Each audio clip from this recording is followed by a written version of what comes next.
Hello guys, so to this video guys ay baha na rin dito sa amin guys, pero hindi ganun katamtaman ang ano guys, ang lalim niya guys. Di katulad na karan guys na hanggang tuhod guys.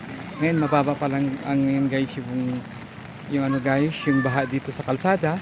At dito guys, binabaha talaga to lagi guys. At thank you so much guys for watching at mag-ingat ngayon sa panahon ngayon guys dahil bagyo natin Owan ay buong Pilipinas guys ang ano guys, ang pagbubuhos ng ulan at magiging maingat guys sa panahon ngayon dahil sa panahon ngayon guys ay ano guys, malamig ang panahon at iwas din na ano guys sa maulanan. Kailan pag naulan guys ay maligo para hindi makakasakit guys.